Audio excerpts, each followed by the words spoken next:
Sí, de esto quiero hablarle en esta mañana. Resulta que cuando uno fue muchacho, uno fue inquieto en esta vida, ¿cierto? Usted creció también y usted hoy es adulto, usted tiene una sabiduría, usted es una persona ya mamá, ya usted tiene una madurez. Pero usted también fue muchacho o fue muchacha y se metió en varios problemas.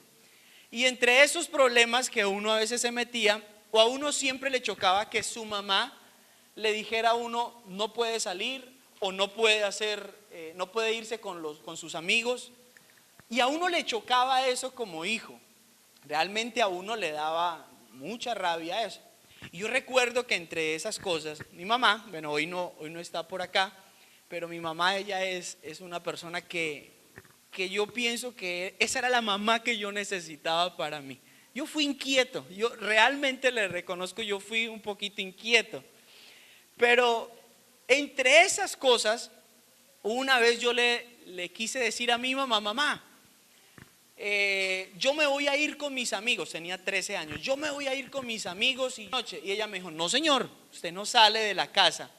Y llego yo y le digo a ella, se me ocurre a mí decirle a ella, uy, esta señora, mi mamá apenas yo le dije, uy, esta señora, cogió la mano y ¡pa! Me la puso en la boca. ¿Sabe cuántas veces le volví a decir a mi mamá, uy, esta señora? Nunca más le volví a decir a ella, uy, esta señora. Nunca más. Porque ahí comprendí que mi mamá era la persona que Dios pues había colocado como autoridad. Y sí cometí más travesuras, sí, claro que yo le hice llorar a mi mamá en algún par de ocasiones, pero nunca más le volví a decir, o por lo menos a levantar o a ser grosero con ella cuando recibí y me pegó en la boca esa cachetada, o por lo menos aquí en la boca. Y entonces yo le decía a los muchachos, compartiendo esto también a unos muchachos, les decía que es que a veces nosotros pensamos que los papás nos la tienen a nosotros montada. A veces suele suceder así. Hay una cita bíblica que está en segunda de Timoteo, capítulo 3, versículo 1. Yo quiero pedirle a Lina que por favor nos la lea. ¿Listo? También debes saber esto, que en los postreros días vendrán tiempos peligrosos, porque habrá hombres amadores de sí mismos, ávaros, vanagloriosos, soberbios, blasfemos, desobedientes a los padres, ingratos, sin afecto natural, amadores de los deleites más que de Dios. Gracias. El apóstol Pablo le escribe a Timoteo una carta muy especial, muy sentida. Es una carta que incluso él la escribe desde la prisión. Estaba preso el apóstol Pablo, pero él tenía a un hijo que aunque no era su hijo de sangre, él lo llamaba hijito mío, y era Timoteo.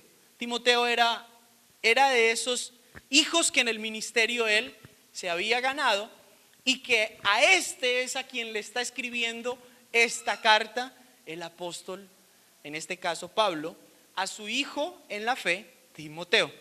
Y entonces el apóstol le dice, mira hijito, tú debes también saber esto, que en los postreros días vendrán tiempos peligrosos. Y entonces, buscando acerca de cuándo son esos postreros días, no solamente hace referencia a los últimos tiempos, o por lo menos la iglesia lo que está esperando es la segunda venida del Señor, sino que Pablo le está diciendo, desde el tiempo de Jesús en adelante comenzaron los postreros días. Desde ese momento comenzó a ver que la sociedad de ese momento comenzaron a tergiversar las cosas y comenzaron a haber días malos. Si yo hoy veo nuestra sociedad, si usted solamente prende las noticias, se da cuenta que hoy estamos viviendo tiempos peligrosos, tiempos malos. Tiempos donde los hijos se levantan en contra de los padres, pero no solamente a eso.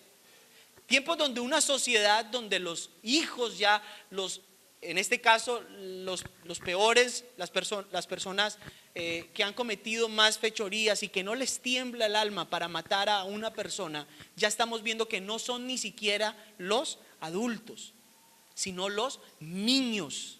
Niños empuñando armas. Niños que no les tiembla la mano para matar a una persona.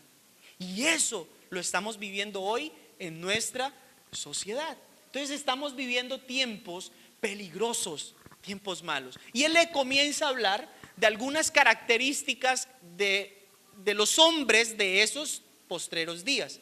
Y le comienza a decir, porque habrán hombres que serán amadores de sí mismos. Y aquí comienza a ver la clave del por qué está pasando dentro de nuestra sociedad lo que está ocurriendo.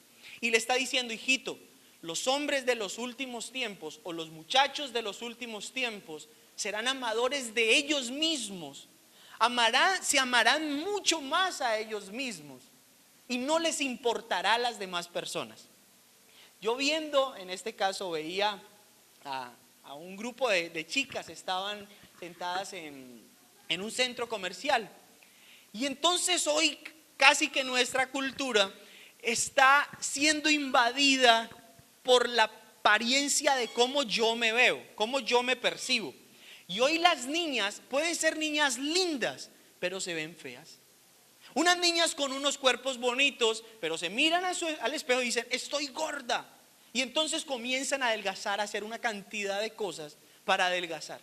Y las niñas que están gorditas, entonces algunas toman decisiones equivocadas y hacen dietas que no son correctas.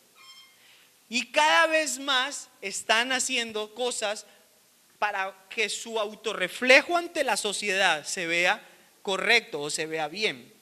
Hoy las niñas ya piensan que son amadas por el círculo de amigos, por cuántos me gusta hayan por una foto subida en Facebook. Y por eso se aman hoy las niñas.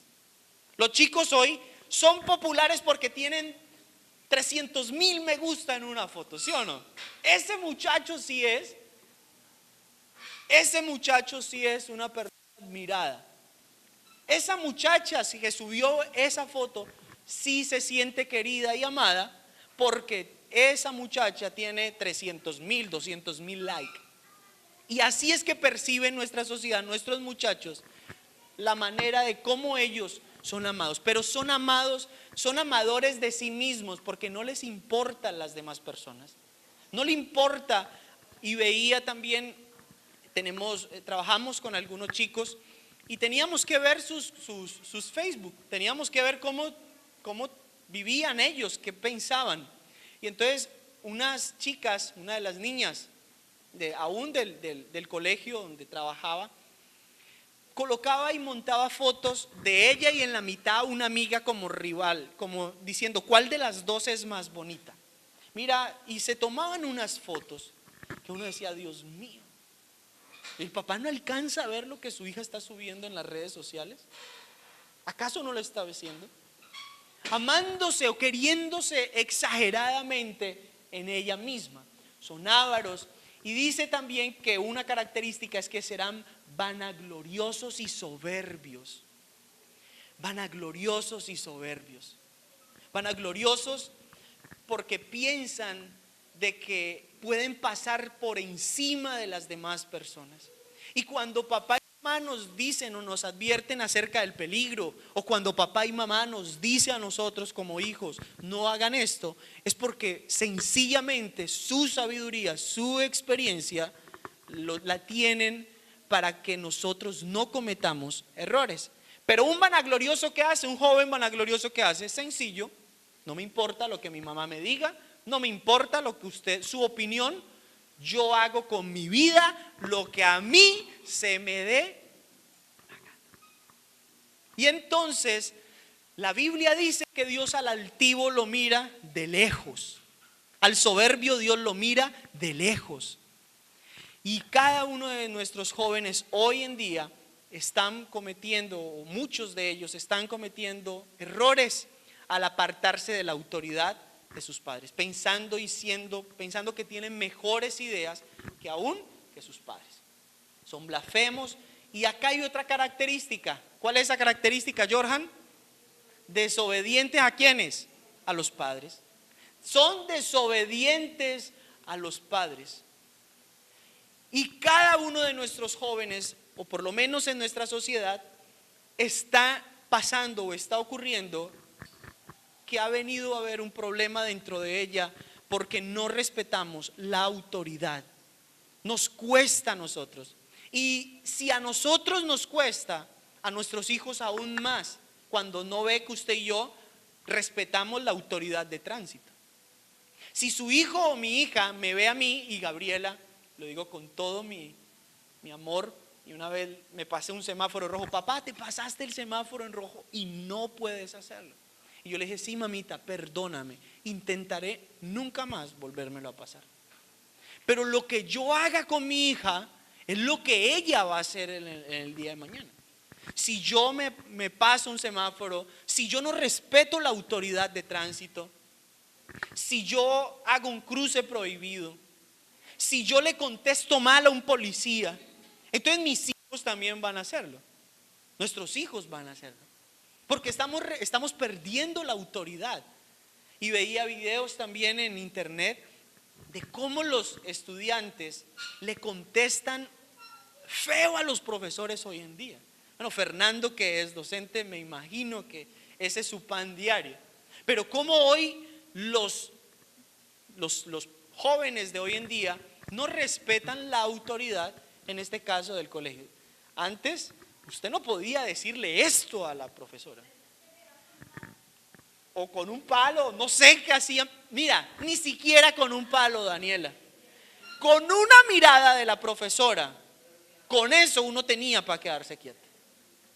Con una mirada de la profesora uno ya con eso estaba quieto. Pero hoy en día estamos perdiendo la autoridad.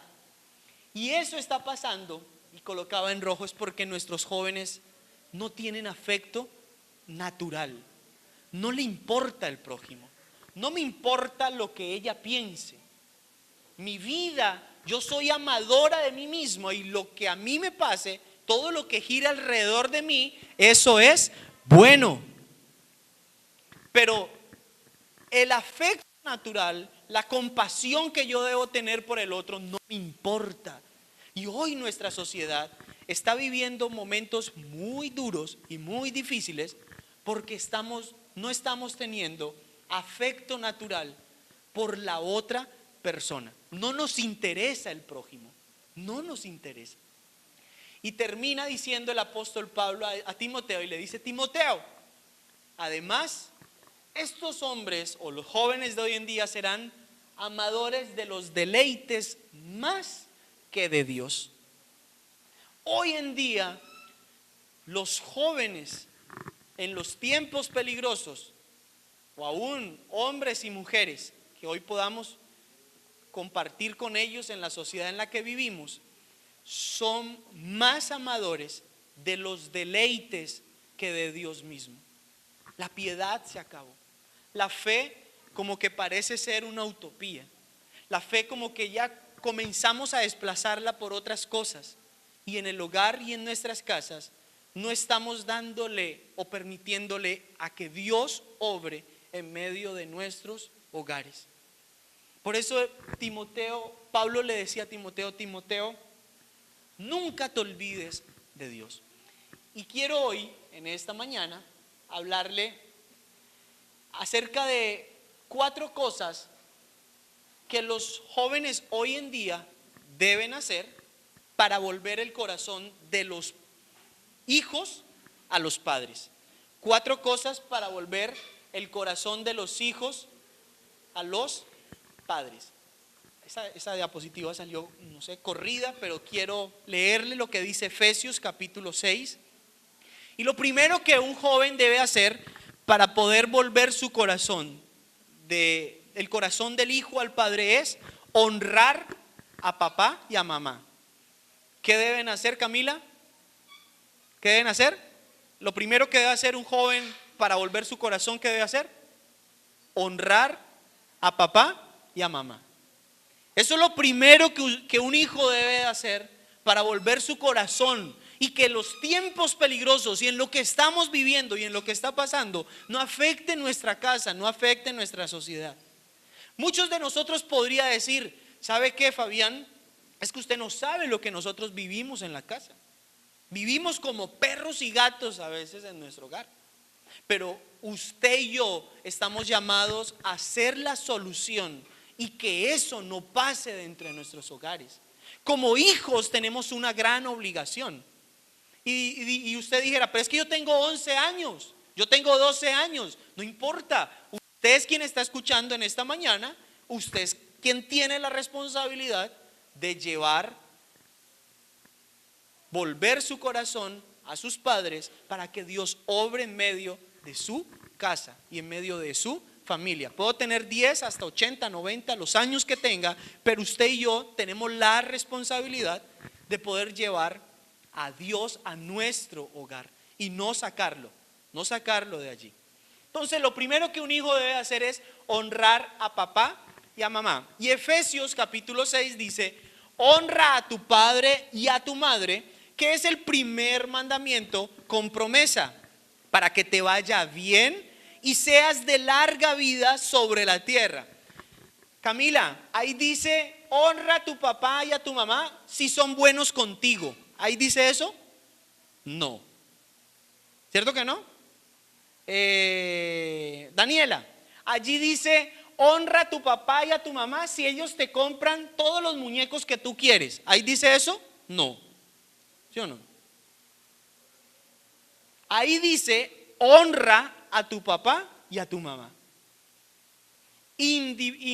Indiferentemente si su papá hace las cosas correctas o su mamá hace las cosas correctas. Indistintamente, si su papá hace las cosas bien dentro de la casa o si su papá hace las cosas mal, la Biblia dice que usted y yo debemos honrarlo. ¿Por qué? Porque la Biblia dice que debe ser así. No porque yo lo estoy diciendo, sino porque Dios nos manda a que honremos a nuestros papás. Yo no puedo juzgar a mis papás por sus errores. Él tendrá un día que pararse delante del Señor y el Señor juzgará sus acciones.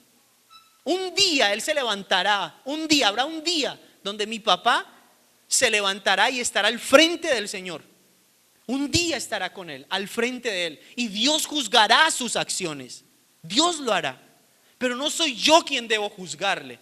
No soy yo quien debo ser obediente porque mi papá es bueno conmigo. No, usted debe ser obediente porque la Biblia manda o Dios lo manda a que usted sea obediente en su casa. Debe honrarlo, debe darle la honra, debe hacerlo.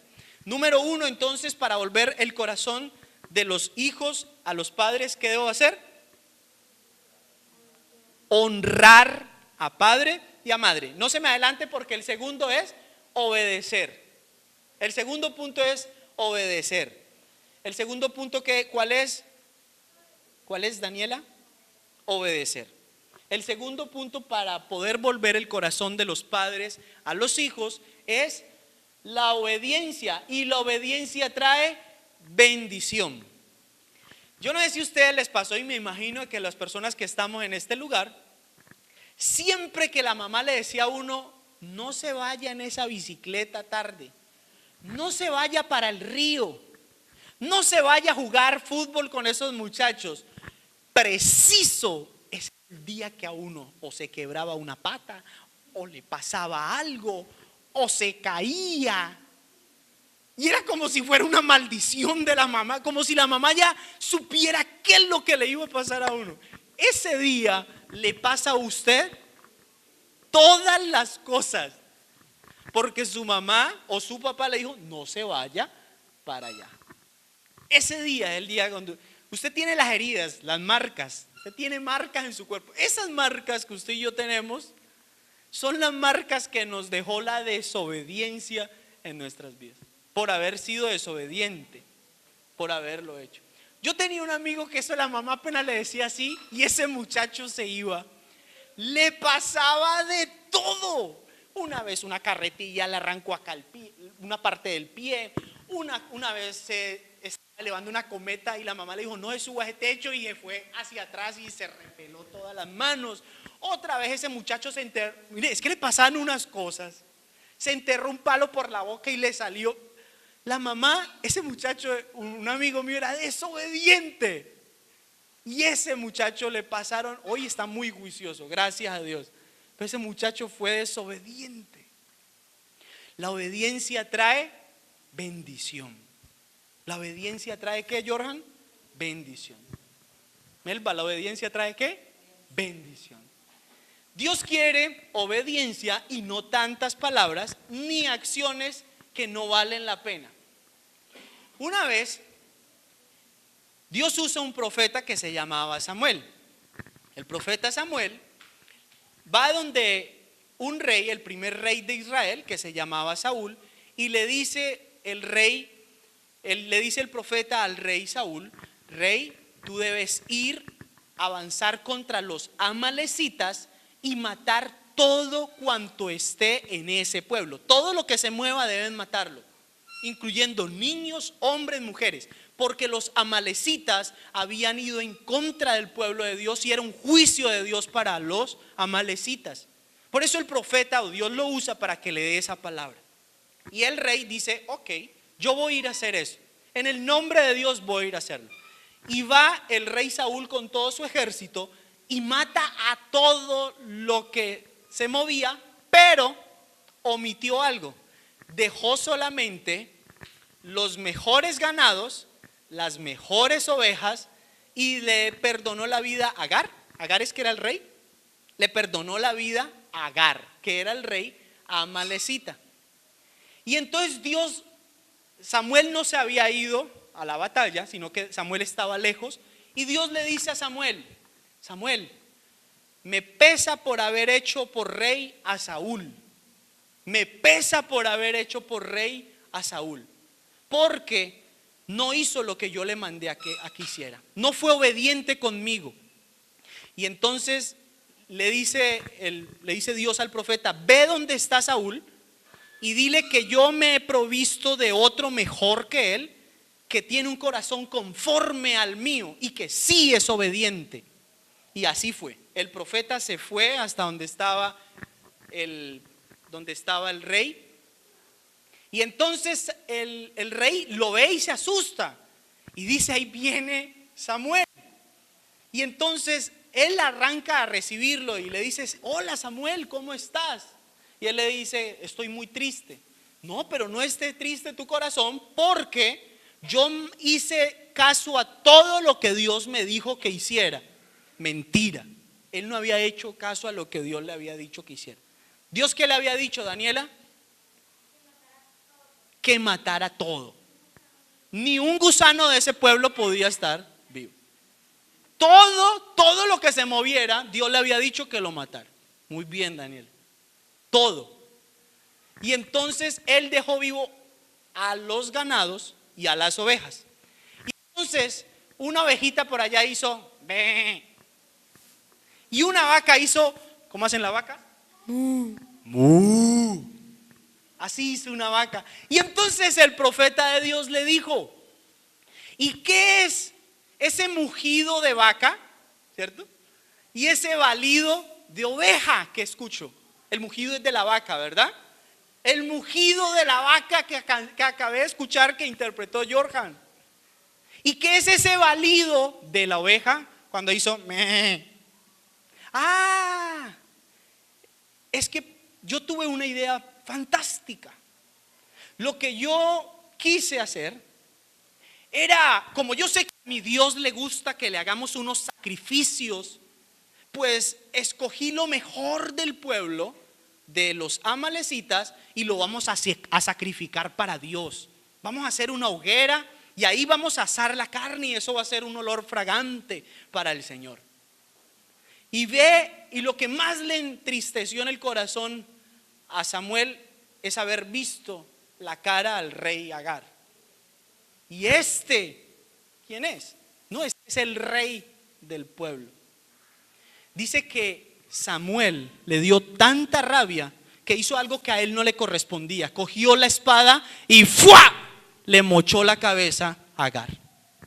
Lo mató. Porque eso era lo que Dios había determinado para él.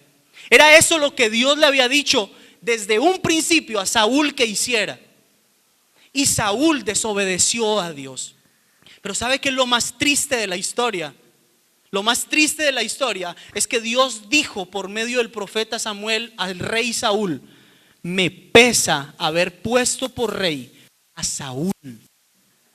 Y desde ese día el Espíritu Santo se apartó del rey Saúl.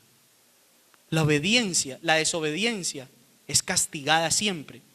Siempre tendremos marcas cuando desobedecemos al Señor. Siempre usted y yo, cuando desobedecemos lo que la autoridad nos dice, va a tener o acarrear unas consecuencias. Siempre. Y eso pasa cuando nuestros hijos, cuando usted y yo no somos obedientes al Dios que nos manda a hacer lo que usted y yo debemos hacer. Número 1, ¿qué fue lo primero que un hijo debe hacer para volver el corazón de los hijos a los padres? Honrar a papá y mamá. Y número 2, Daniela, obedecer. Número 3, cumplir nuestras metas. Cumplir nuestras metas significa que con esto yo voy a honrar a mis papás. Con esto yo voy a hacer que mi papá y mi mamá se sientan feliz de lo que yo estoy haciendo en mi vida. Yo no me veo los papás de los chicos, en este caso de Moisés, le digan: Moisés, sus papás le dicen: no, es que usted tiene que trabajar, traer la plata aquí para comer, usted tiene que... No, Dios le ha permitido a Moisés estudiar y Moisés no tiene que preocuparse por todas las cosas que tienen que haber en su casa. Para eso están sus papás, tienen que proveer para eso. Él tiene que cumplir con algo que sus papás han visto o han colocado en él. Y es que la meta primordial de él es graduarse en lo que él está estudiando. Ese es su propósito. Y eso honrará, eso le dará una alegría a sus papás, a tal punto que a ti te va a pasar lo mismo que a mí con mi abuelita. Cuando yo me gradué del colegio industrial, un colegio, el Rafa Rivera en Palmira, mi mamita me hacía pasar una vergüenza a mí, pero una pena, porque me invitaba a fiesta y mamita era una señora muy prestante y política, y eso le gustaba hacer reuniones. Y entonces yo me iba con ella porque me gustaba pasar tiempo con ella. Y a todos los amigos y conocidos le decía: le presenta a Fabiancito, se graduó del Rafo, se graduó de la especialización. Y ella, a todo mundo le decía: yo, mamita, ya, mamita, ya. Los papás y los abuelos son orgullosos, sacando pecho cuando un hijo se gradúa. O no te dio alegría cuando tu hija se graduó. Te dio una felicidad, Paulina, ¿cierto? Una felicidad. O cuando Fernando se graduó y está con la foto así, que yo la vi toda bonita. Ese día yo creo que al señor Pacheco, a todo mundo le dijo: mi hijo es un licenciado, mi hijo está trabajando. Porque nos gusta que nuestros hijos cumplan sus metas. Aunque las metas a veces puedan ser difíciles y nos pueda pasar esto, no garantiza de que cuando usted comience en sus metas, hijos, inicialmente estoy hablándole a hijos en este lugar, puede ser que usted al cumplir sus metas tenga caídas. Eso puede ser, eso puede pasar. Eso nos puede suceder a nosotros. Puede pasar que nosotros nos caigamos porque estuvimos distraídos, porque no conseguimos, porque puede pasar que haya una caída. Y Dios lo sabe muy bien. Mire lo que dice Isaías capítulo 40, versículo 30. Jóvenes, aún los jóvenes se cansan y se fatigan, y los muchachos tropiezan y caen, pero los que confían en el Señor renovarán sus fuerzas y volarán como las águilas. Correrán y no se fatigarán, caminarán y no se cansarán. ¿Qué tal si lo leemos a la voz de 3? 1, 2 y 3. Aún los jóvenes se cansan, se fatigan, y los muchachos tropiezan y caen, Pero los que confían en el Señor renovarán sus fuerzas, volarán como las águilas, correrán y no se fatigarán, caminarán y no se cansarán. ¿Sabe qué hacen las águilas? Cuando las águilas ven la tormenta venir, lo que hacen es subir, sobrevolar la tormenta y pasar por encima de la tormenta. Y eso es lo que tenés que hacer vos. Cuando vengan los problemas a nuestras vidas, lo que un hijo que quiera honrar y hacer volver su corazón al de su familia, y aún usted y yo, cuando vengan los problemas, tenemos que ser como las águilas que sobrevuelan las tormentas, que son capaces de volar por encima de ellas, porque muy seguramente vendrán tormentas. Dígale a la persona que está a su lado, dígale, vendrán tormentas. Dígale a ella, dígale así, vendrán tormentas a su vida. Dígale, vendrán tormentas. Hay tormentas. Ahorita dígale, pero los que confían en el Señor, dígale así, pero los que confían en el Señor renovarán sus fuerzas y volarán como las águilas. Eso es lo que dice la palabra. Los hijos deben entender esto de sus padres, que cuando hayan problemas, su hijo no lo vea usted mal geniado, golpeando la puerta, pegándole al perro, haciéndole al loro lo que no tiene que hacerle. Sus hijos tienen que verlo a usted en una actitud diferente cuando vienen problemas. Problemas, claro que van a haber, pero sus hijos imitan lo que ven de papá y de mamá. Nuestros hijos lo hacen. Número 4. En cumplir nuestras metas, los jóvenes que hay aquí, ¿cuántos años tienes tú? 11. ¿Tú? 6. Daniela, 9. Nico, 7. El resto, bueno, yo creo que Nico, ¿tú cuántos tienes? Tú 11 y tú 12. 9, ok. Nico tiene 7. Gabriela puede ser una de las menores en este lugar. Y Kelvin, Ivana. ¿A los cuántos años ustedes creen que uno podría ser rey de un país? Daniela, ¿a los cuántos años? Que tú digas, yo creo que a los tantos años una persona puede ser gobernadora de un país. A los 30, muy bien. ¿Tú? ¿Cuántos? A los 28 años. ¿Tú? ¿Pipe? A los 35. Uno más o menos en esa edad piensa que podría tener o poder gobernar en ese tiempo un país. ¿Sabe una cosa? Para los que dijeron 35, 28, 30, la Biblia registra que hubo un rey que se llamó Josías y que tenía 8 años cuando comenzó a gobernar un país. Fue el rey con 8 años. Y uno dice, imposible. Claro, tenía asesores. ¿Y es que acaso los reyes hoy en día no tienen asesores? Los tienen. ¿Y sabe qué es lo mejor del caso? Que este niño de 8 años hizo las cosas bien. Dígale a la persona que está al lado suyo, dígale, haga las cosas bien. Haga las cosas bien. Este hijo con 8 años, Daniela, este hijo con 8 años, dice la Biblia que fue un buen rey. Este rey, Nico, este rey pudo gobernar y pudo un buen reinado. A tal punto que lo que habían construido, habían altares de algunos baales, de algunos demonios en esa ciudad. Él los mandó a destruir. Y fue un buen rey, ¿sabe?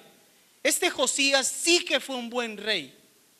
Supo hacer lo que Dios le había mandado hacer. Y tenía solamente 8 años. Entonces, Daniela y Nicole, no hay excusa para no ser un hijo que honre a sus padres. Además de Josías, hay otra historia que a mí me gusta mucho y que está registrada en el libro de Lucas. Lucas capítulo 2 habla acerca de nuestro Salvador Jesucristo, pero no a los 33 años dando en la cúspide de sus mensajes y terminando su ministerio, sino a los 12 años, sentado en el sentado hablando con los doctos de aquel tiempo, con los hombres influyentes de la palabra en la sinagoga en aquel lugar. Y dice la Biblia que Jesús hacía preguntas, pero lo que más me maravilla a mí es saber que Jesús a los 12 años hablaba con estas personas y dice Lucas capítulo 2 que quedaron maravillados de la sabiduría que tenía este niño de 12 años. 12 añitos tenía Jesús. Y usted dirá, es que él era el Hijo de Dios, por eso es que él era así. No. ¿Sabe? María hizo muy bien su trabajo. La Virgen María y Jesucristo y su papá José hicieron un excelente trabajo con él. Los niños de aquel tiempo, para poder estar en la sinagoga, deberían aprenderse para poder entrar y poder hacer participaciones con los doctos de aquel tiempo. Tenía que saberse los 5 primeros libros de la Biblia, que eran la ley de Moisés. La ley de Moisés debían aprendérsela y recitarla antes de los 12 años. Jesús lo sabía y eso se lo enseñaron sus papás, José y María. Tuvieron que haberlo hecho. Jesús nunca utilizó su divinidad para poder asombrar a las demás personas. La Biblia registra que él fue 100% hombre y 100% Dios. Nuestro Dios hecho hombre. Y ese Dios hecho hombre vivió como un niño como cualquier otro. Jugó como ustedes, corrió como ustedes. Pero cuando mamá le decía, no haga eso, Jesús nunca le desobedeció a su mamá, nunca. Porque la Biblia dice que Jesús nunca pecó. Y fue un niño igualito a ustedes o igual a cada uno de nosotros. Tuvo las mismas necesidades. Tenía que ir al baño como todos nosotros vamos al baño.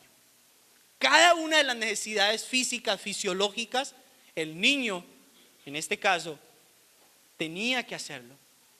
Y esto me maravilla a mí para poder entender y decirle hoy a los jóvenes de hoy en día y los que están en este lugar, ¿sabe una cosa?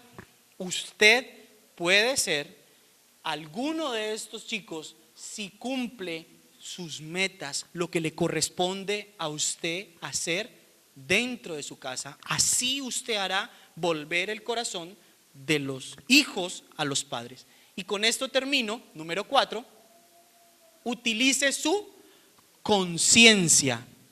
Chicos, ¿ustedes quieren hacer volver el corazón de los hijos a los padres? ¿Ustedes quieren volver a tener una buena relación con sus papás? ¿Sí? Yo creo que sí, ¿verdad?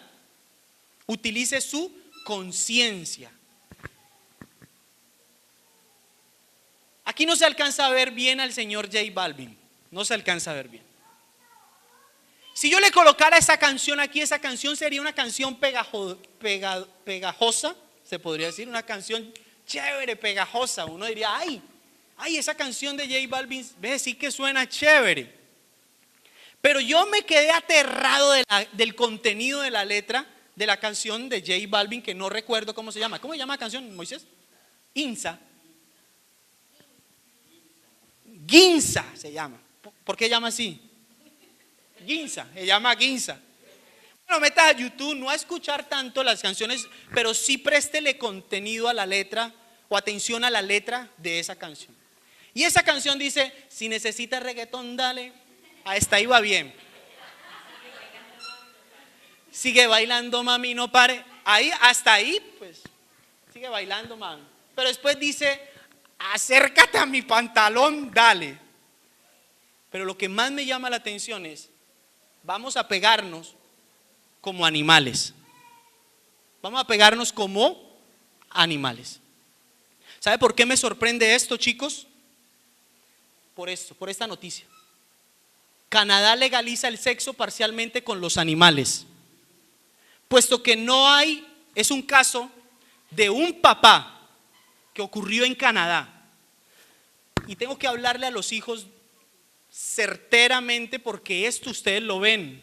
Este es el pan diario de nuestras noticias. Hubo un papá que utilizó un perro para que tuviera relaciones con su hija. Eso está pasando en nuestra sociedad. ¿Sabe por qué? Porque las canciones como estas nos están diciendo que los animales podemos ser nosotros como ellos. Y esto se llama bestialismo. Y para Dios es inconcebible que esto pase en nuestra sociedad. Esto no puede pasar dentro de nuestra sociedad, pero es lo que el pan diario del cada día.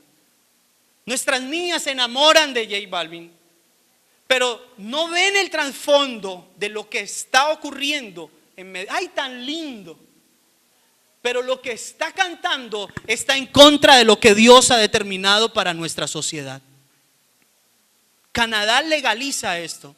Y es lo que me sorprende y lo que me llama la atención de nuestra generación.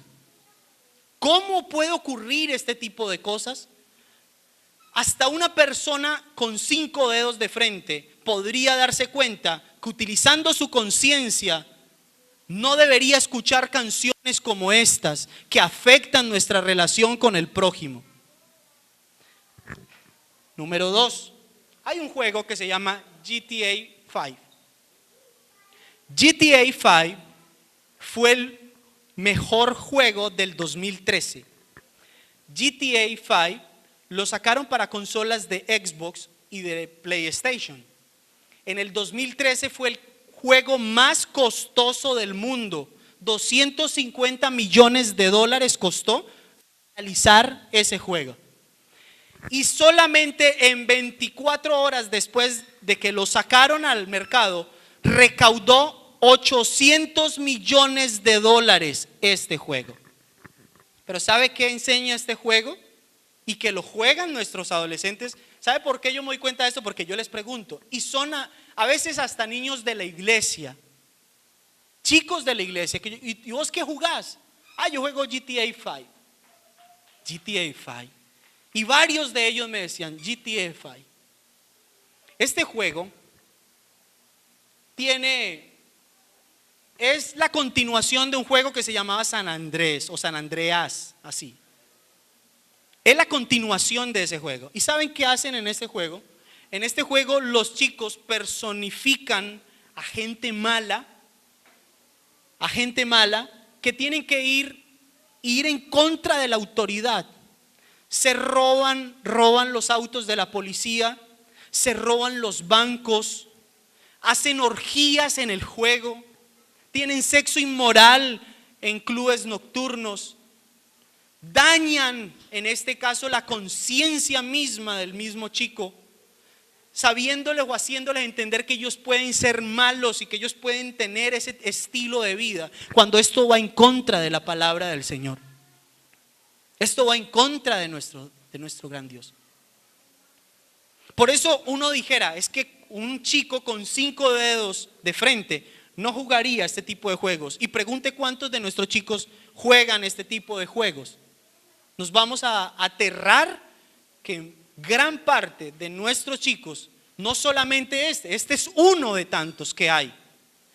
Pero es que hay otras opciones. Usted puede jugar otro tipo de, usted va a decir, pero es que entonces no puedo jugar Xbox. Sí, usted puede hacerlo. Ustedes pueden hacerlo. Pero tenga 5 dedos de frente para saber qué es bueno, qué le agrada a Dios y qué no le agrada al Señor. Punto. Porque estos juegos muy seguramente dañarán tu corazón, dañarán tu vida y nos llevarán entonces a volver a nuestros jóvenes a una generación que se aman a ellos mismos más que a Dios, que aman más los deleites de la vida. Yo quiero orar en esta mañana por los hijos que viven con sus papás en esta mañana. Yo sé que todos somos hijos, pero yo quiero orar en esta mañana por los hijos. me encantaría poder decirle al Señor: Señor, yo quiero que tú me ayudes a honrar a mis padres. Yo quiero que tú me ayudes a ser obediente. Yo quiero que tú me ayudes a conseguir las metas. Pero yo también quiero que tú me ayudes a utilizar mi conciencia para no hacer lo que a ti te desagrada. Hijos, ¿me permiten orar por ustedes? ¿Pueden pasar? ¿Pueden pasar aquí, por favor? Moisés, Gabriela.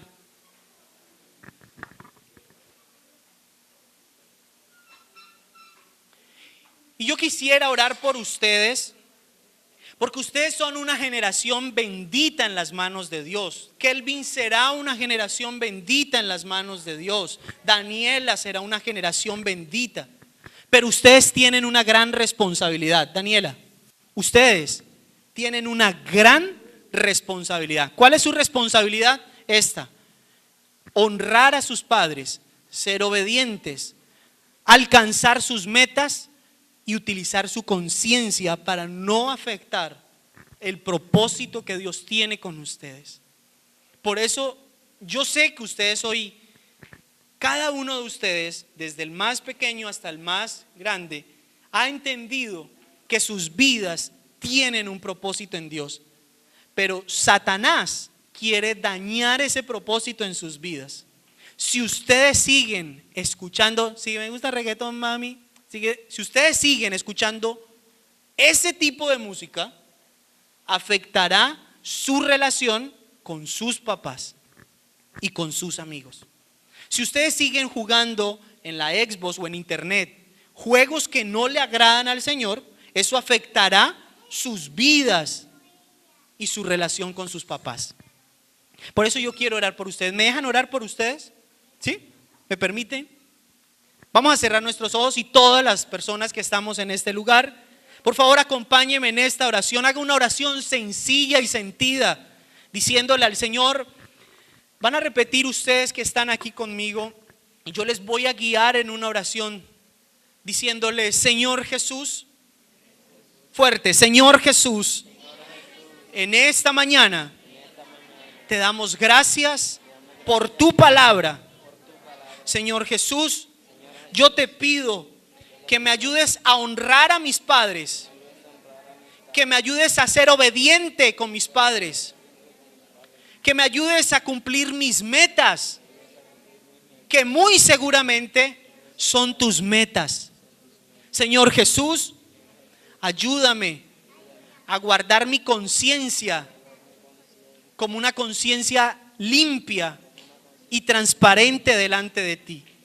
Señor Jesús, en esta mañana yo te pido que me perdones, que perdones mis pecados, porque yo sé que te he fallado cuando he desobedecido a mis padres. Por eso en esta mañana yo decido levantarme como una nación santa. Yo decido levantarme como un hijo o una hija de Dios que acepta a Jesús como su Señor y como su Salvador. Amén y amén. Ahorita yo voy a orar.